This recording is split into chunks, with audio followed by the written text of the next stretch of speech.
విన్భక్తి ప్రేక్షకులందరికీ నమస్కారం. మనతో పాటుకున్నారు ప్రముఖ ఆధ్యాత్మికవేత్త, జ్యోతిష్య పండితులు, దత్తాత్రేయ గణపతి ఉపాసకులు మరియు అమ్మవారి సేవకులు బ్రహ్మశ్రీ మురళీధర్ శర్మ గురువు గారు ఉన్నారు. మాట్లాడదాం. నమస్కారం గురుగారు. మహాదేవ శ్రీమాత్రే నమః. ఎలా ఉన్నారు? చాలా రోజులు అయిపోయింది. ఫైన్. గురుగారు, రేపు మాఘ మాసంలో వస్తున్న భీష్మాష్టమి, ఆ రోజు ప్రత్యేకత చెప్పండి. ఆ రోజున అందరూ ఎలా వినియోగించుకుంటే మంచి జరుగుతుంది? తప్పకుండా అమ్మ. ఇది వాస్తవానికి కూడా ఎంతో అద్భుతము అని చెప్పుకోవచ్చును. ఎందుకంటే ఇక్కడ భీష్మాష్టమి అంటే ఎంతో అద్భుతము. ఎందుకు అంటే ఇది భీష్మ పితామహుని యొక్క వర్ధంతిగా చెప్పబడేటువంటి ఈ యొక్క భీష్మాష్టమి మనకు మాఘమాసంలో గల శుక్లపక్షంలో వచ్చేటువంటి 8వ రోజు నాడు భీష్మాష్టమిగా చెప్పుకునేటువంటి పరిస్థితి.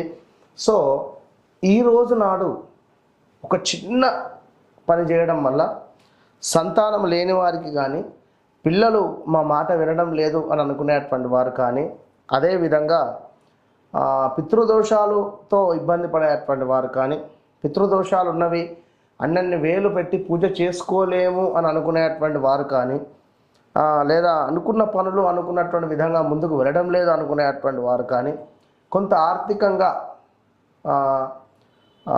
ద్రవ్యము నష్టద్రవ్యము జరిగినటువంటివి తిరిగి రావాలి, నష్టద్రవ్యము తిరిగి మరలా మన చెంతకు రావాలి అని అనుకునేటువంటి సందర్భాలలో ఈ యొక్క భీష్మాష్టమి అనేటువంటిది గొప్ప మనకు ప్రయోజనాన్ని తీసుకువస్తుంది. ఎందుకు అంటే ఆద్యంతము కూడా సత్యాన్ని పలుకుతూ తను మరణించేటువంటి వరకు కూడా బ్రహ్మచర్యాన్ని పఠించినటువంటి వ్యక్తి, ఏకైక వ్యక్తి భీష్ముడు. సో అసత్యము అనేటువంటిది పలకకుండా ధర్మాన్ని నమ్ముతూ చాలా ధర్మంగా ఉంటూ, అదేవిధంగా ఈ బ్రహ్మచర్యాన్ని పాటించినటువంటి వ్యక్తి యొక్క భీష్మ పితామహుడు కనుక ఈ భీష్మాష్టమి అంటే మనకు వర్ధంతిగా చెప్పుకునేటువంటి ఈ భీష్మాష్టమి రోజు నాడు ఎవరైతే తర్పణాలు విడిచిపెట్టాలి, ఎవరైతే తర్పణాలు విడిచిపెడతారో మగవారు, ఆడవారు కాదు.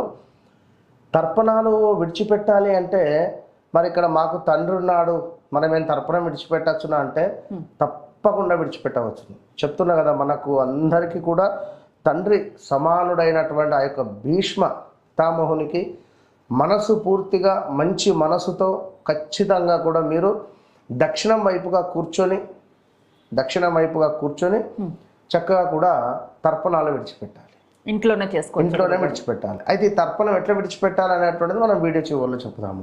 ఇక స్త్రీమూర్తులు ఖచ్చితంగా కూడా ఇల్లు మొత్తము కూడా శుభ్రం చేసుకొని గోపంచకముతో ఇల్లు మొత్తము కూడా, ఇప్పుడు ఒక బకెట్ నీటిలో ఒక ఇంత గోపంచకాన్ని వేసుకొని గోమూత్రం వేసేసి చక్కగా కూడా కడపను కడిగేసి ఇంటి ముందు కూడా మాఫేసి తుడిచేసి ఇల్లు మొత్తము కూడా శుభ్రంగా తుడిచేసిన తర్వాత ఒక 4 కర్పూరము, అదేవిధంగా లవంగాలు, ఇలాచీలు, ఈ 3 మిశ్రమంతో అద్భుతమైనటువంటి ఒక పొగను ఇంట్లో క్రియేట్ చేయగలిగి ఒక ధూపం అనేటువంటిది వేసిన తర్వాత ఖచ్చితంగా మీరు ఇంటి ముందు ముగ్గు పెట్టుకొని చక్కటి పుష్పాలతో ఆ యొక్క పూజా మందిరాన్ని మొత్తము కూడా అలంకరింపజేసుకున్న తర్వాత మీరు కుదిరితే ఈ యొక్క ధన్వంతరి మంత్రం కావచ్చును, లేదా విష్ణు సహస్రనామాలు కావచ్చును చదువుకోవడం వల్ల అద్భుతమైనటువంటి ప్రయోజనం ఉంటుంది. స్త్రీమూర్తులు అయితే ఈరోజు ఉపవాసం ఉండాలి.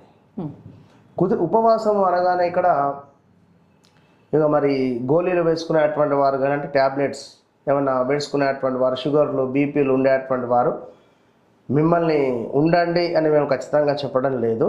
మీ శక్తి మేర, ఎవరి శక్తి మేర వారు ఉండేటువంటి ప్రయత్నం చేయండి.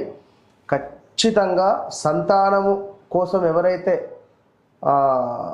బాధపడేటువంటి వారు ఈరోజు ఈ యొక్క భీష్మ పితామహునికి తర్పణాలు విడిచిపెట్టి ఉపవాసం ఉంటారో మరలా వచ్చేటువంటి భీష్మాష్టమి లోపు తప్పకుండా వీరికి సంతానం కలుగుతుంది. అందులో ఎలాంటి డౌట్ లేదు. కనుక మరి ఈ రోజు నాడు వీరు ఇక్కడ ముఖ్యంగా కూడా తర్పణాలు ఎలా విడిచిపెట్టాలి అనేటువంటిది ముందుగా ఒక గ్లాసు, ఒక స్పూను, ఒక ప్లేటు తీసుకొని దక్షిణ వైపుగా కూడా కూర్చొని పూర్వోక్త ఏమంగున విశేషణ విశిష్టాయాం శుభతిథౌ శ్రీ పరమేశ్వరం ఉద్దిశ్య శ్రీ పరమేశ్వర ప్రీత్యర్థం మాఘ శుక్లాష్టమ్యాం భీష్మ తర్పణార్ఘ్యం కరిష్యే. మాఘమాసములో శుక్లపక్షంలో అష్టమి తిథి రోజునాడు భీష్మ తర్పణము కరిష్యే అని దీని అర్థం. సో మరలా చెప్తున్నాను, పూర్వోక్త ఏవంగన విశేషణ విశిష్టాయాం శుభతిథౌ శ్రీ పరమేశ్వర ప్రీత్యర్థం మాఘ శుక్లాష్టమ్యాం భీష్మ తర్పణార్ఘ్యం కరిష్యే అని చెప్పి కొన్ని నీళ్ళు తీసుకొని విడిచిపెట్టండి. దీని తర్వాత భీష్మ శాంతనా ఓ వీర సత్యవాది చేతే జితేంద్రియా అభిరాధిరవాప్నోతు పుత్ర పౌత్రోచితాం క్రియాం. దోసిట్లో నీళ్లు విడిచిపెట్టండి మరలా తీసుకొని. వయాఘ్ర పద్యగోత్రాయ సాంకృత్య ప్రవారాయ చ అపుత్రాయ దదామ్యే తత్ ఉదక భీష్మవర్మనే. మరలా ఒకసారి నీళ్ళు తీసుకొని విడిచిపెట్టండి. వసూనామవతారాయ శాంతనోరాత్మజాయ చ అర్ఘ్యం దధామి భీష్మాయ అబల బ్రహ్మచారిణే. ఇలా 3 సార్లు కూడా తర్పణాలు విడిచిపెట్టి చక్కగా కూడా మీరు మాకు సంతానం కావాలని కానీ లేదా జాతకరీత్యా ఉండేటువంటి దోషాలన్నీ కూడా తొలగిపోవాలని చెప్పి కూడా మనసు పూర్తిగా కూడా దండం పెట్టుకోండి. లేదు అనేటువంటి సందర్భంలో చక్కగా నమస్కరించుకొని నీరు తీసుకొని శుభయోగే శుభకరణే ఏవంగున విశేషణ విశిష్టాయాం అని చెప్పుకొని భీష్మాష్టమి సందర్భేన యథాశక్తి భీష్మ తర్పణం కరిష్య అని చెప్పి విడిచిపెట్టండి. విడిచిపెట్టిన తర్వాత భీష్మాయ అని చెప్పి ఒకసారి భీష్మ పితామహాయ అని చెప్పి భీష్మ పప్పితామహాయ అని చెప్పి ఇట్లా 3 సార్లు విడిచిపెట్టేసేయండి అంతే. తనే తండ్రి తండ్రి తండ్రి అని అనుకోండి. 3 సార్లు తర్పణం విడిచిపెట్టండి. 3 సార్లు ఏమిటంటే తండ్రి వారి తండ్రి వారి తండ్రి, మనమైతే జనరల్గా విడిచిపెడతాం కనుక ఇవన్నీ ఏది లేకున్నా కూడా శ్రీమన్నారాయణ అని చెప్పి మనసులో ధ్యానం చేసుకోండి. 108 సార్లు కూడా ఓం నమో భగవతే వాసుదేవాయ అనేటువంటి మంత్రాన్ని కూడా చదువుకోవడం వల్ల సంతానము, ఆర్థిక అండ్ ఈ యొక్క ఎవరైతే నష్టద్రవ్యము తప్పకుండా మంచి రిజల్ట్ ఉంటుంది. All the best.